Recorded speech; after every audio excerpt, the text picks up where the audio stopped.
sa pagpapatuloy ng kwento ng magpinsang sina Claire at Grace.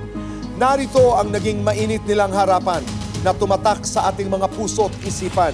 Sa totoo lang po, nalilito kami pare-pareho. Kasi wala pong hindi believable sa inyo eh. May puwang ba sa inyo na baka nga wala naman relationship? Bumabase lang po kami sa ebidensya. But sabi nga ni Grace kanina, after yung sa barangay, hindi na siya kumuha ng pera kailanman kayo. Meron po kami ebidensya. Meron po kami na resibo. May screenshot po kami, resibo. Resibo po. Umamin po yung asawa ko sa akin, humingi ng sorry, nagpadala sa kanya. Tatanungin ko kayo pareho, so anong in-expect nyo mangyayari? Umamin po sila. Sila gusto nila umamin. Paano ka aamin sa isang kasalanan ay hindi mo naman ginawa? Na wala namang katotohanan. Sabi ko nga, bigyan ako ng isang matibay na ebidensya na magkapatong kami, magkayakap, magkaubad. Mananahimik ako. Eh, mas maganda kasi yung nandito yung lalaki. Tito Richard.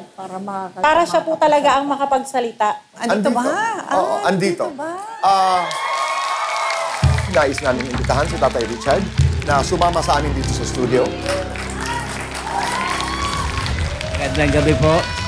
Pakita na para malaman kung ano ang dapat nating gawin. Kasi ay iisa lang kaming pamilya. Tama. Ang sasabihin ko po ay maliwanag. Wala po kaming relasyon ang pamangkin niya. Hindi ho ako natutulog sa ibang bahay. Sa misis ko ako nauwi. Kung sa pagmamahal ho, sa kapwa, andun ako. Mapagbigay ho talaga ako. Kahit saan ko makita yung pamangkin ng misis ko, nagbibigay ako ng pera. Nangungutang sa akin, palibasa ho, ako'y may pera, nagbibigay ako. Ang misis ko, nagsisilos talaga yan. Umamin po siya sa akin na may nangyari po sa kanila. Mismong birthday pa po ng kapatid ko, nangyari.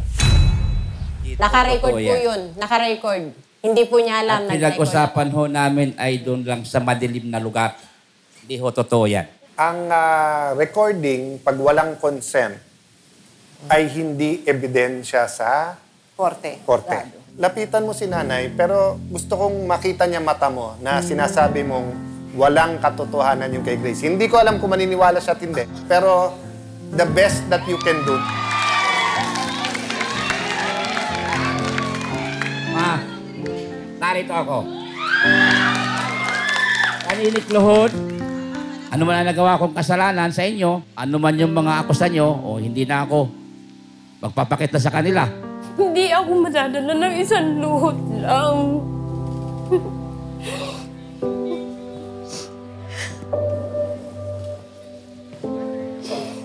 Aminin mo yung kasalanan ginawa mo. Kasi doon lang matatahimik ako eh. Malaman nila ang totoo. Wala na akong masasabi kasi sinabi ko na. Aminin mo. Humingi ka ng tawad sa kapatid ko. Patatawarin Dahil ninyo. anak niya yan. Kasi Pag pinatawad ka ng kapatid mo sa ginawa mo sa pamangkin ko, patatawarin kita. Gagawin ko. Ang paghingi mo ng tawad sa kanya, ibig sabihin, ang ginawa mo yun. Ate Goyet, narinig na niyo ang sinabi ng asawa ko. Totoo ba yung mga paratang nila? Walang totoo sa paratang. Tanong ko, Kaya kung- totoo yung paratang nila? Kung yung mga paratang nila ay nilabas agad nila, hindi tayo humaba ng ganito. Sinabi ko na sa Sinasabi iyo. ko sa kanila, malaki ang tiwala ko sa iyo. October 16 Wala akong pa lang magagawa, nakita Ate na Goyet. kayo. Hindi ko Hihingin ako ng matanggap. pasensya sa inyo. Pamangkin ko yan eh. Kasi Pamangkin ko. andito na ako. Alam mo kung gaano, Grace. alam mo kung gaano ang hirap ko sa inyo. Kaya hindi ko Tapos magagawa. kung malalaman kung ganyan ang ginagawa mo, aywan ko kung kaya rin kitang patawarin. Wala na akong magagawa. Sinabi ko na sa inyo. Kung yan ang Totoo katuwiran ninyo, na ang wala na paratang niya. Ha? Tinatanong ko sa iyo kung totoo ang paratang niya. Wala yan. Totoo yan. Kuya Richard, balik na tayo dito. Okay. Maraming salamat. Palagay ko ay ipagpapatuloy ang usapang ito sa labas ng ating palabas.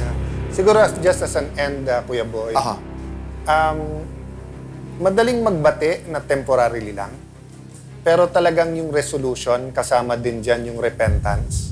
But we are grateful that they shared their life with us. And I hope po, hindi kayo nahihiya sa nangyari. Bakit po? Lahat po ng pamilya may sekreto. But you attempted to resolve this here.